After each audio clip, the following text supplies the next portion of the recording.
우리 기독교의 인사는 우리 전통적인 인사에 조금 다른 것이 있습니다.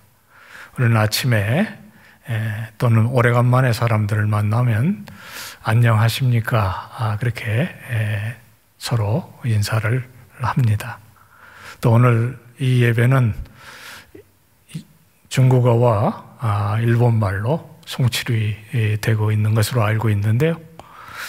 니하오마가 됐든지 곤니치와가 됐든지 다 어떤 면에 잘 있느냐, 안녕하냐 이렇게 묻습니다. 아마 세상이 어디서나 평안하지 않기 때문에 상대방의 안위를 묻는 그런 인사로 아침을 시작하고 또 오래간만에 만난 사람에게 그동안의 사정을 묻는 것 아닌가 생각이 들었습니다. 우리 기독교는 초대교회로부터 성도가 되었든지 그렇지 않으면 또 뭐 다른 사람이 되었든지 주님의 평안이 그대와 함께 있기를 원합니다. 그런 인사로 안부를 물었던 것 같습니다. 아주 간단하게 줄이면 평안입니다. 또 샬롬 이렇게 줄일 수 있는 그런 인사입니다. 오늘 이 본문을 우리들이 잘 이해하면 이 인사가 어디서부터 왔을지를 우리들이 알게 되고 또 그 인사의 기원만 아는 것이 아니고 이 인사에 담긴 그 깊은 뜻과 우리 그리스도인들이 예수 그리스도의 말씀 가운데 누리는 진정한 평안이 무엇인지를 알 수 있게 됩니다. 오늘 그 말씀을 여러분들과 함께 나눴으면 하는 것이 이 말씀 증언의 내용입니다. 여러분들이 잘 아시는 대로 요한복음 이 오늘 말씀은 상당히 큰 그 에피소드의 한 부분입니다. 요한복음 13장으로부터 17장에 이르는 다락방 강화 또는 다락방에서 나누신 일과 사건에 대한 이야기 이렇게 그래서 흔히 다락방 강화라 그렇게 부르는 긴 이야기의 아주 핵심적인 부분을 한 부분 14장 25절, 26절, 27절 이렇게 우리가 읽은 것이죠. 이 다락방 강화는 또 다른 좀 긴 예수님의 설교와 이야기와 상당히 대조적인 면이 있습니다. 그것이 마태복음 5장, 6장, 7장에 나오는 산상 강화 또는 산상 보훈이라고 알려져 있는 그 하나님의 말씀입니다. 마태복음 5장부터 7장에 이르는 산상 보훈은 예수님의 첫 설교였습니다. 처음 등장하셔서 대중들과 그리고 예수님의 제자들에게 예수님의 사역이 어떠할 것을 나누는 것이었습니다. 천국이 어떠할 것인가? 천국은 심령이 가난한 자들의 복이 있는 그런 곳이고 의와 화평을 위해서 핍박을 받는 자가 복이 있는 곳이고 천국의 시민은 하나님의 나라가 이 땅에 임할 것을 간절히 기도하고 소망하면서 오늘의 먹고 입고 쓸 것을 걱정하는 대신 하나님의 나라와 그의 의를 구하는 삶을 사는 사람들이다. 그렇게 예수님의 사역이 시작하셨죠. 그렇게 시작한 사역이 이제는 종반으로 치닫고 있는 것입니다. 사실 요한복음에 20여 장 되는 길지 않은 그 성경 가운데 무려 5장에 이르는 이 다락방 강화는 사실상 예수님의 마지막 설교일 수 있고 마지막 교훈일 수도 있고 그리고 사실은 유언과 같은 말씀이 또 거기에 담겨 있는 것입니다. 이 말씀은 듣는 그 현장에서 들었던 제자들의 마음을 매우 무겁게 했던 것이 사실인 것 같아요. 아마 산상보훈을 들었을 땐, 야, 드디어 천국이 이 땅에 임하는구나. 하나님의 나라가 이 땅에 지금 오고 있구나. 세례 요한이 예고했고 예수님께서 천국이 가까웠다. 천국이 그리고 마침내 여기 임하였다. 천국은 이러한 것이라. 그렇게 얘기해 시작하셨을 때 제자들의 마음이 뛰었을 겁니다. 그리고 예수님께서 곧 왕이 되실 것이고 그 왕 대신 예수 그리스도와 함께 우리도 정말 복의 복을 누리는 평안한 팍스 로마나가 아니라 예수 그리스도의 평안이 지배하는 세상이 올 것이다. 그렇게 아마 기대를 했을 거예요. 그런데 그렇게 시작한 사역이 가면서 제자들의 예상과는 상당히 다른 국면이 전개됐다는 것이죠. 예수 그리스도께서 초점을 두신 것은 군사력을 통해서나 무슨 경제적인 개혁을 통해서 하나님의 나라가 올 것 같은 조짐이 전혀 보이지 않았다는 것입니다. 초점은 자기 자신이 하실 일과 그리고 그 일을 통해서 이 세상 가운데 하나님께서 태초로부터 특별히 타락 이후에 무슨 일을 해오셨고 그 일이 어떻게 성취될 것인가에 초점이 맞아 있는 것을 서서히 느끼기 시작합니다. 가이사랴 빌립보로 가는 길에 예수님께서 물으셨어요. 너희는 나를 누구라고 하느냐? 그때까지도 아마 의기충천했던 제자들과 그 대표자인 베드로가 주는 그리스도시고 살아계신 하나님의 아들이시다. 대단한 정말 왕권 선포에 가까운 고백을 했어요. 칭찬도 하셨지만 거기에 아주 중요한 빼지 않아야 할 것을 덧붙인 말씀이 사실은 이 모든 불안의 시작이었습니다. 주는 그리스도시고 살아계신 하나님의 아들은 분명하지만 그 분이 제자들이 생각하고 어쩌면 지금도 우리들이 약간은 그것을 바라는 것처럼 물리적인 힘, 정치적인 힘, 아니면 돈의 힘, 인기의 힘으로 이 세상에 하나님의 나라를 가져올 그런 분위기가 아니라는 것이죠. 그 그리스도가 하나님의 아들이긴 분명하지만 그 고백에 덧붙여서 그때로부터 비로소 예수 그리스도는 이 메시아, 구약 선지자들이 예고했고 갈망했고 그리고 마침내 유대 땅 베들레헴 말구에 오신 이 예수 그리스도, 그들 앞에서 그들의 발을 씻기시고 떡을 떼셨던 그분이 하나님의 나라를 이루시는 방법은 고난받고 죽고 장사 지냈다가 부활할 것이라고 얘기하는 것이에요. 그리고 그 말씀을 상당히 완곡하게 지금 이 다락방에서 하고 계시는 것입니다. 내가 너희들을 떠날 것이다. 어디론가 갈 것이다. 제자들이 다 어리둥절했을 겁니다. 마침내 역시 베드로가 물었어요. 어디로 가십니까? 그 유명한 코바디스라는 말이 여기서 나왔다고 하죠. 내가 지금 어디로 간다고 얘기를 해도 이해하지 못할 것이고 너희들이 또 따라도 못할 것이다.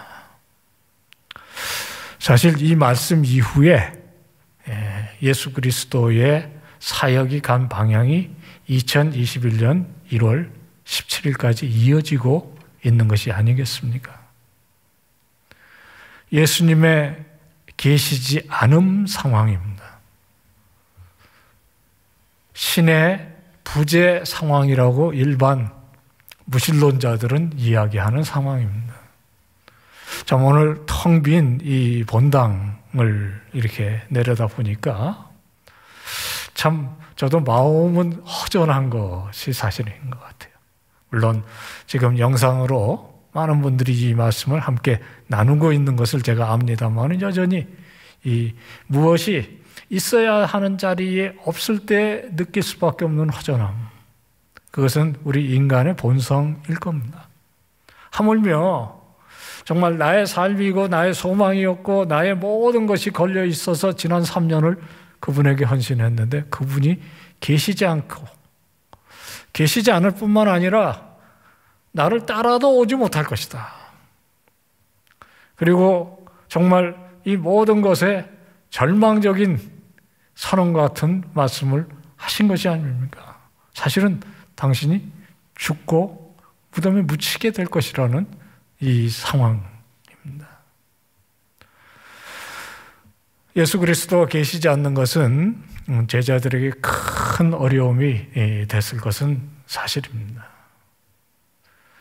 믿고 따르던, 그리고 모든 능력의 근원이 되시는, 그리고 그동안 지난 3년 동안 동행, 동거, 동락하면서 어려운 상황이 없었던 건 아니에요. 그러나 예수님께서 때때로 보여주시는 그 신적 능력, 그리고 때때로 그들의 정말 정신을 모두 일깨우고 마음을 뜨겁게 하는 그 하나님의 말씀, 이 모든 것들이 육신으로 함께 하시는 이 예수 그리스도가 떠나심으로 끝나버릴 것이라는 그 불안함, 이것이 이 오늘 다락방에 예수님의 말씀을 듣는 제자들의 심정이었을 것입니다.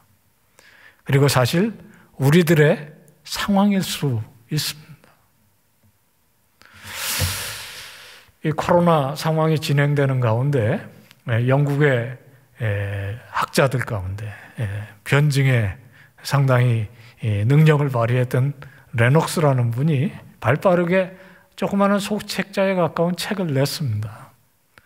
책 제목은 그 레녹스가 속해 있는 옥스퍼드 캠퍼스의 또 다른 학자들, 무신론자들이 봐라, 하나님은 사실 존재하지 않는다. 이 코로나 세상 속에 하나님은 도대체 어디 계시냐? 헛된 소망을 품지 말고 무신론이 답이다. 무신론을 품으면 세상이 그렇지 세상이 또 여태까지 때때로 이해할 수 없는 상황 가운데 늘 온 것이 아니냐. 그러니까 헛된 기독교의 복음이 아니라 무신론이 진짜 위로의 근원이 된다, 그렇게 주장하는 사람들을 향해서 또 그 말에 현혹될 수 있는 사람들을 일깨우기 위해서 책을 썼습니다. 신이 사라지면, 하나님께서 계시지 않으면 위로가 오는 것이 아니라 마지막 소망마저 사라진다, 그렇게 주장했습니다. 그러나 아마 지난 1년 또 아직도 끝이 보이지 않는 이런 상황 속에서 우리들이 믿음을 가지고 견디고 있지만 마치 이 제자들처럼 불안한 마음을 씻을 수 없는 그것이 우리들의 상황일 수 있겠습니다. 저의 상황이고 여러분의 상황일 수 있습니다. 이때 우리들에게 이 다락방 강화를 통해서 들려주신 예수 그리스도의 말씀이 다시 한번 살아났으면 하는 것이 오늘 이 말씀 증언의 핵심이 됩니다. 예수님께서 불안해하는 그 제자들에게 주신 말씀의 핵심은 두 개입니다. 첫째는 나는 이제 육신적으로 너희들을 떠나지만 너희들을 홀로 고아와 같이 버려두시지 않을 것이다. 나보다 훨씬 더 너희들과 가까이 계실 수 있는 또 다른 위로자, 보혜사, 선생, 능력의 영이 아버지께 보내심을 받아 올 것이라는 그 위대한 선포입니다. 오순절을 향해서 하나님께서 부으실 이 은총에 대해서 여기서 약속하시면서 예고하시는 겁니다. 그래서 첫째, 하나님 안 계시는 것 같이 보이는 세상, 우리들이 정말 몸으로 만질 수 있고 정말 사도 요한의 표현처럼 들은 바요, 본 바요, 정말 만질 바 된 그 육신으로 계신 이 예수 그리스도가 계시지 않는 세상이 하나님 없는 세상이 아니라는 것을 말씀하시는 거죠. 성령으로 함께 하실 것이라. 사실 인류 역사 수천 년이 되었든지 수억 년이 되었든지 그 가운데 하나님은 태초에 삼위일체로 역사하시고 세상을 만드시고 그때 예수 그리스도 계시고 성령도 그때 역사하신 그분이 이 세상에 몸을 입고 와서 계신 것은 33년이고요. 그리고 제자들이 정말 보고 듣고 만질 수 있었던 기간은 딱 3년이었습니다. 그 3년에 세월이 이제 끝나고 예수께서 몸으로 이 세상에 계시지 않는다는 그 불안을 궁극적으로 해결할 수 있는 가장 중요한 성령의 강림에 대해서 예고하고 계시는 것이거든요. 그래서 이 말씀은 단 한 절의 말씀이 아닙니다. 사도행전에 마침내 성령께서 불과 같이 교회 이외에 임하시고 그리고 무엇보다 중요한 것은 지금도 우리 마음 가운데 여기에 바로 이곳에 이 시간에 임재하고 계시다는 사실이 우리들 모든 불안의 궁극적인 답이라는 것입니다. 그리고 두 번째가 나의 평안을 너에게 주겠다라는 말씀이시죠. 불과 3년밖에 제자들과 몸으로 같이 계시지 않았던 그 주님은 사실 아무것도 남기신 것이 없어 보입니다. 책을 남기신 것도 아니시고요. 무슨 나라를 실제로 건설해서 남기신 것도 아니고 대단한 무슨 기념비를 남기신 것도 아니에요. 딱 하나 남기신 것이 있으면 교회입니다. 바로 우리들입니다.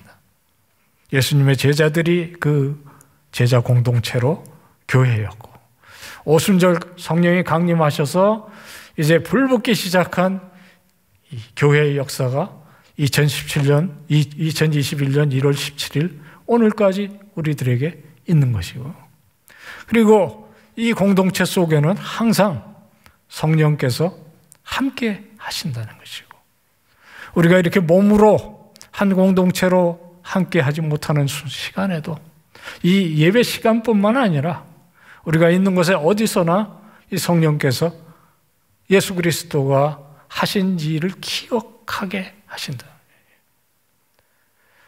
우리는 그 위로로 삽니다. 우리가 비록 정말 몸으로 한자리에 모여서 뜨겁게 찬양하고 예배하던 그 시간을 너무나 그리워하면서 안타까워할 수 있습니다만은 우리들이 홀로 있으나 함께 있으나 우리와 더불어 계시는 것은 하나님의 영이십니다.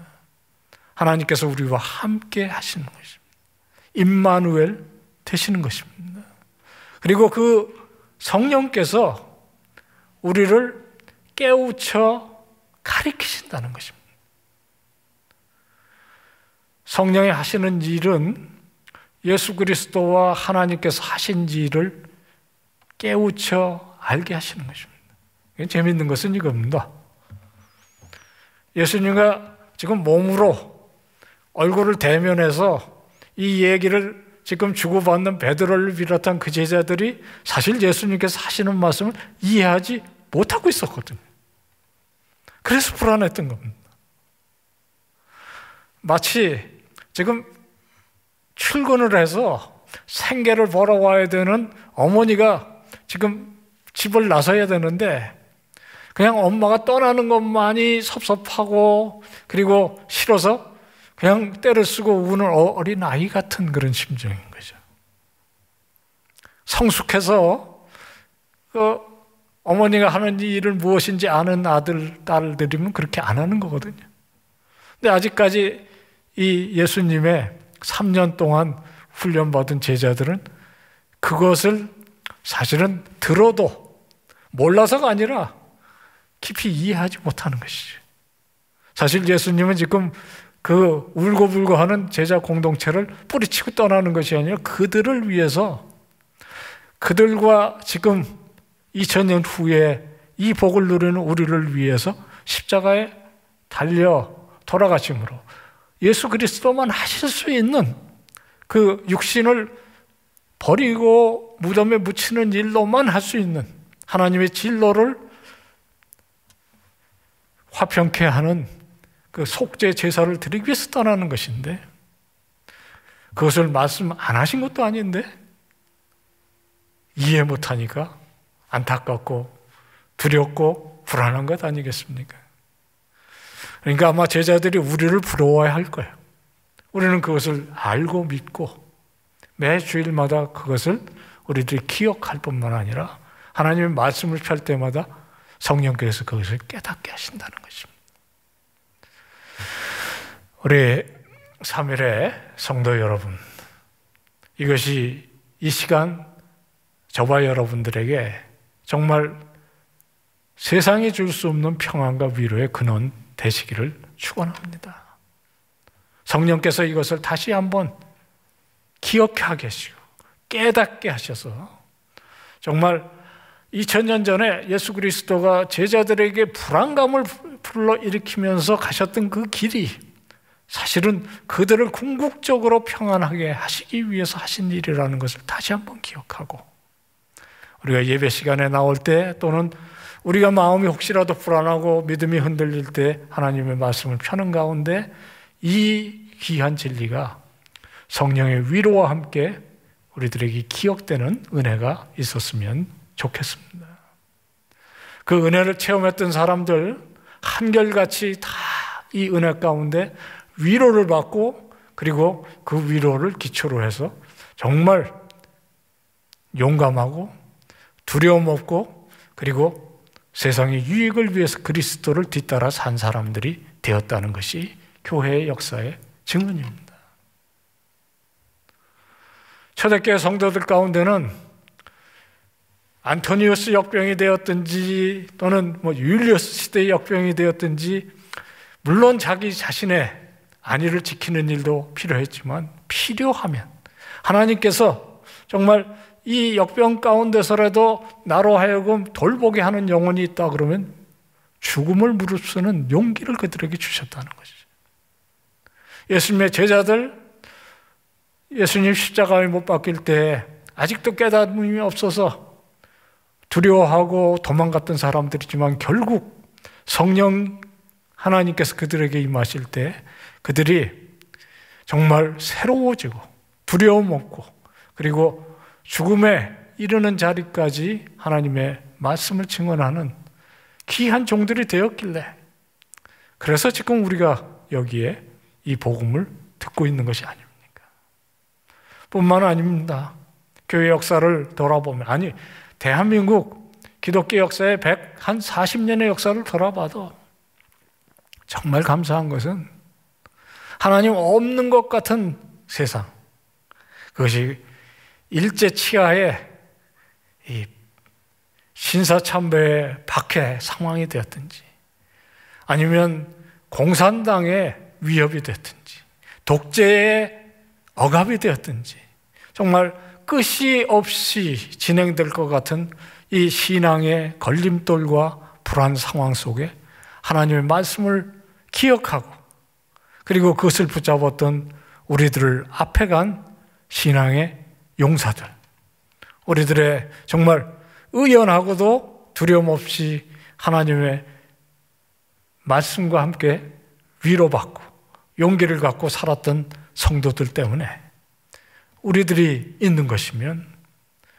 우리 사랑하는 3일의 성도 여러분, 우리가 2021년 1월 17일에 여전히 코로나 팬데믹 상황 속에 있지만 우리들의 가정 속에서, 직장 속에서, 우리들의 이웃 속에서 어떤 자세로 살아야 할 것을 지금 성령께서 여러분에게 말씀하고 계시지 않으신가요? 나의 평안을 너에게 주노라 하시는 말씀이 결국 오늘 말씀의 가장 중요한 우리들의 위로의 근원이 될 것입니다. 여기서 핵심은 평안에 있지 않고 나에게 있습니다. 나의. 세상도 평안을 약속합니다. 위로도 주고요. 하루에 일과를 열심히 살고 저녁에 들어와서 따뜻한 잠자리에 드는 것도 평안입니다. 우리들의 육신의 이 위로가 되는 식사도 평안일 수도 있고요.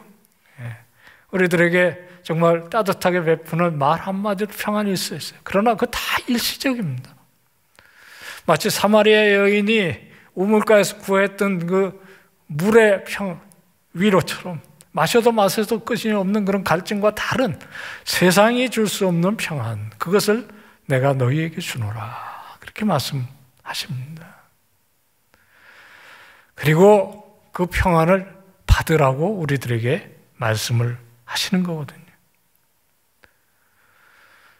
여기서 이 평안이 예수 그리스도의 평안, 나의 평안이라는 그 나의 초점을 좀 두는 것이 우리들에게 중요함을 다시 한번 좀 생각했으면 좋겠습니다. 예수 그리스도의 평안은 정말 그것을 줄 수 있는 능력과 그리고 권세를 가진 분의 평안입니다. 예, 그래서 여기서 바로 세상이 나누는 인사와 다른 인사를 우리들이 발견하고 아마 초대교회로부터 성도들이 그것을 우리들의 인사로 삼았던 것 같아요. 우리들의 안녕하십니까? 라는 인사는 사실 그 받는 사람의 마음을 묻는 것, 그런 형식입니다. 그래서 그런 인사를 받으면 설사 내가 평안하지 않고 모든 것이 안녕하지 못해도 안녕하지 못합니다. 그런 사람은 없습니다. 그렇게 답을 하기가 어려워요. 그래서 상황이 어려워도 그냥 그래요. 그 정도로 말을 흐릴 경우가 많습니다. 제가 오늘 이 예배가 중국어로 일본어로 송출이 되기 때문에 거기도 찾아보니까 비슷해요. 이호마도 그렇고 곤니쭈와도 그렇고 다 어떤 면에 나의 상태를 묻는 거거든요. 나의 형편을 묻는 것입니다. 내 상황이 어떠십니까? 먹고 살만 하십니까? 직장은 제대로 가지고 계십니까? 수입은 어느 정도 됩니까? 가족 가운데 병든 분이 혹시 없으십니까? 특별히 혹시 이 감염되셔서 고생이나 안 하고 계십니까? 우리들의 상황을 묻는 것입니다. 그리고 그 상황에 눈을 돌리면 진정한 안녕이나 평안은 사실 담보할 수가 없는 것이거든요. 주님께서 지금 그 목전에 있는 제자들에게도 똑같은 것을 지금 주시는 것이거든요. 너희들의 마음이 어떠냐? 불안하죠.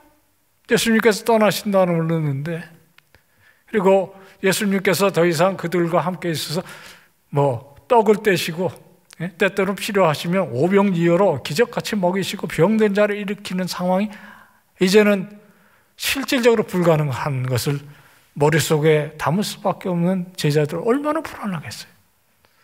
그래서 그들에게 안녕하냐 평안하게 묻는다면 잔인한 일이 될 것입니다. 예수님께서 지금 그들에게 던지시는 것은 나의 평안이라는 거죠. 제가 얼마 전에 시편 23편 설교를 들었어요. 근데 그 설교자께서 여호와는 나의 목자시니 내게 부족함이 없다 하는 그 말씀만 제대로 붙들어도 우리들에게는 정말 부족함이 없는 삶을 산다. 그런데 이 구절의 핵심은 내게 부족함이 없는 것이 아니라 여호와는 나의 목자시니 거기에 있다는 겁니다. 저는 기독교 세계관을 자주 가르칠 기회가 있는데 대단한 것입니다. 우리 기독교적으로 하나님의 말씀을 안경 삼아서 세상을 보고 살아가는 사람의 남다른 점은 내게 부족함이 있든지 내게 부족함이 없든지 나의 상황이 아니라 여호와가 나의 목자시고 나의 창조주 되시고 나의 구원주 되신다는 그 신앙이 내 것이 되어 있는 그 사람, 그리고 그 사람이 누릴 수 있는 평안함. 예수님께서 나의 평안을 너에게 끼치노니, 나의 평안을 너에게 주노니 라고 말씀하셨을 때 이 평안은 평안보다는 나의 것, 우리 하나님의 것, 우리 예수 그리스도가 2000년 전에 십자가에서 이루어 놓으신 하나님과 나의 평안함. 그래서 내가 하나님 앞에 예배하러 나올 때도 죄악의 내 모습을 편안함으로 내 양심이 편안하고 나의 의가 아니고 예수 그리스도의 의를 힘입어서 주 앞에 나오는 이 평안함. 나의 상황이 온갖 불편함과 그리고 온갖 내 뜻대로 되지 않는, 그리고 여전히 감염의 위험이 있는 이 상황 속에서 평안할 수 있는 것은 나의 평안이 아니고, 여러분의 평안이 아니고, 저의 평안이 아니고 그리스도께서 약속하신 평안이 우리들에게 있는 것을 아는. 그래서 결국 중요한 것은 믿음인 것 같아요. 그래서 저는 이 시간 우리 성도님들과 함께 다시 한번 주님께서 약속하신 이 평안을 내가 누릴 믿음이 있는가? 결국에는 관건은 믿음이다. 왜냐하면 이게 내 것이 아니니까. 내가 내 심리 상태를 다스려서 얻어질 수 있는 그런 무엇이 아니니까. 이 믿음에는 하나님이 누구시고 예수 그리스도가 누구시고 지금 그 말씀을 내 마음 가운데 깨우쳐서 알게 하시는 성령이 누구신가를 아는 것이 중요하다는 것이죠.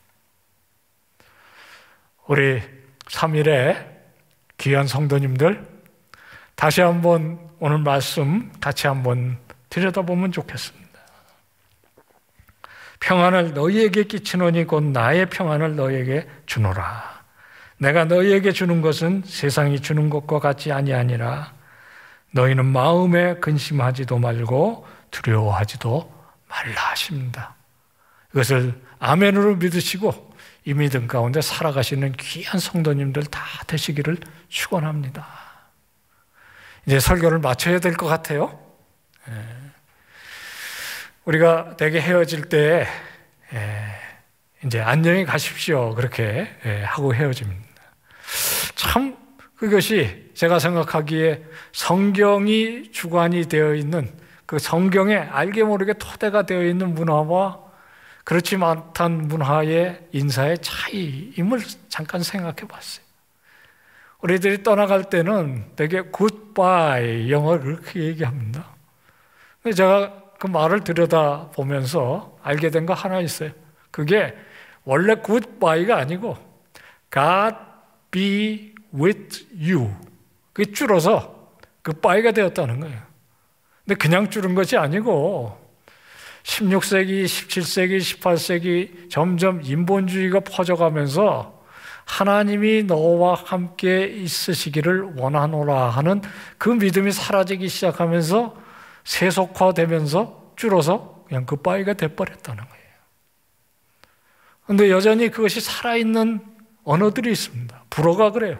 아듀라는 것이 하나님께 너를 맡긴다. God be with you 라는 말이고요. 아디오스도 그런 말이더라고요. 여러분, 이제 예배를 마치고 내일이 되면 또 우리가 직장으로 또는 우리들의 삶의 정황으로 돌아갈 것입니다. 우리가 예배를 시작할 때 하나님께서 여러분과 함께 하시기를 원합니다. 그것이 성도의 인사입니다. 마칠 때에도 마찬가지로 하나님께서 여러분과 함께 하시기를 원합니다. 그렇게 마쳐요. 대답할 말은 딱 하나입니다. 당신에게도, 목사님에게도, 우리 예배를 인도하시는 그분에게도 함께 하시기를 원합니다. 이 뒤에 하나님의 성령의 약속, 그리고 나의 평안을 너에게 주노라 하신 그 약속이 있으심을 믿으시고 이 한 주일도 우리의 상황과 우리의 답답한 이 여건을 보면서 하나님 어디 계시느냐 하는 의문과 불안 대신 평안과 믿음의 확신을 가지고 한 주간 승리하시는 우리의 성도님들 되시기를 주의 이름으로 축원합니다. 이제 다 일어나셔서 영상이지만 또 일어나셔서 우리 찬양하고 마치도록 하겠습니다.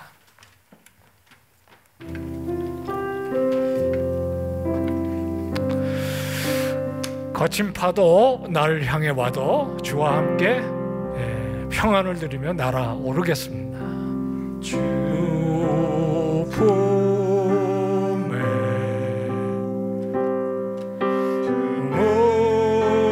묻소서 능력에 불러 덮으소서 같이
나의 평안을 너희들에게 주신다 하신 주님, 그 주님 앞에 우리들이 마지막 한번 간구하고 용기를 새롭게 성령과 함께 선물로 받아 다시 한번 세상으로 나가기를 원합니다. 정말 거친 파도와 같은 이 팬데믹이, 또 이로 인해서 우리들의 삶에 닥친 여러 가지 불편함과 어려움과 불안과 힘든 것들, 주님 앞에 지금 이 시간 내어놓으니 주님 또 한 주간 살 수 있는 용기도 주시고, 거친 파도와 같이 몰려오는 이 모든 것들을 넘어서 오히려 주를 향하여 날아오르는 믿음 주옵소서. 한번 우리가 하나님 앞에 간절히 간구하고 그리고 축복으로 예배 마치도록 하겠습니다. 기도하겠습니다. 하나님 아버지, 우리의 삶이 거칠고 어렵고 힘들지라도 아버지 하나님께서 주시는 능력과 아버지 하나님 무엇보다도 평안을 누리고 아버지 하나님의